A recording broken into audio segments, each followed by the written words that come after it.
یا اسم عام، وہ اسم جو کسی عام جگہ، شخص یا کسی چیز کے لیے بولا جائے اسم نکرہ کہلاتا ہے۔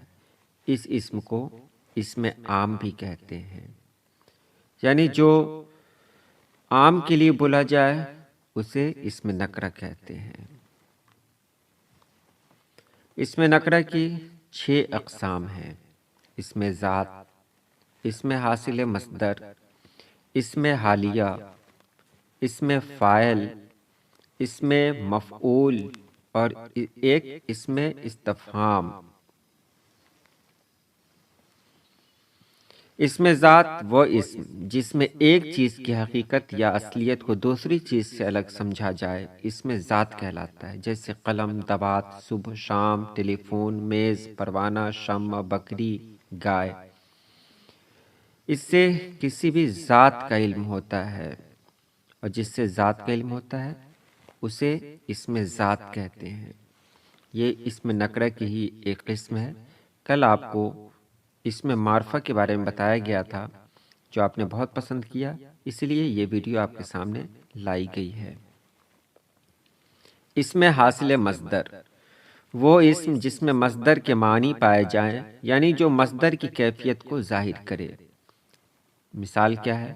چہکنا سے چہک، ملنا سے ملاپ، پڑھنا سے پڑھائی، گھبرانا سے گھبراہٹ، پکڑنا سے پکڑ، چمکنا سے چمک، سجانا سے سجاوٹ۔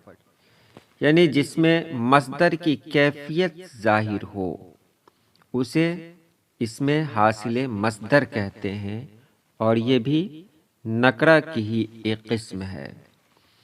اور اس کے بعد ہم آگے دیکھتے ہیں اسم حالیہ۔ اسم حالیہ اس اسم کو کہتے ہیں جو کسی فاعل یا مفعول کی حالت کو ظاہر کرے، جیسے ہنستا ہوا، ہنستے ہنستے، روتا ہوا، روتے روتے، گاتا ہوا، ٹہلتا ہوا، مچلتا ہوا، دوڑتا ہوا۔ ان سبھی الفاظ سے پتہ چل رہا ہے کہ یہ کسی کی حالت کو ظاہر کر رہے ہیں، تو جس سے کسی کی حالت ظاہر ہو اسے اسم حالیہ کہتے ہیں۔ اسم فاعل وہ اسم جو کسی کام کرنے والے کو ظاہر کرے اور مصدر سے بنے اسم فاعل کہلاتا ہے، جیسے لکھنا سے لکھنے والا، دیکھنا سے دیکھنے والا، سننا سے سننے والا، پڑھنا سے پڑھنے والا، رونا سے رونے والا، عالم، قاتل، حاکم وغیرہ۔ اسے ہی انگریزی میں سبجیکٹ کہتے ہیں، یعنی کام کرنے والا جو ہوتا ہے اسے سبجیکٹ کہتے ہیں، اور وہی اسم فاعل ہے۔ جیسے قاتل کہیں گے قتل کرنے والے کو، حاکم کہیں گے حکم دینے والے کو، اور عالم کہیں گے علم والے کو۔ تو چلیے آگے دیکھیں۔ اسم مفعول وہ جو اسم کسی شخص، چیز یا جگہ کی طرف اشارہ کرے، جس پر کوئی فعل یعنی کام واقع ہوا ہو اسے اسم مفعول کہا جاتا ہے۔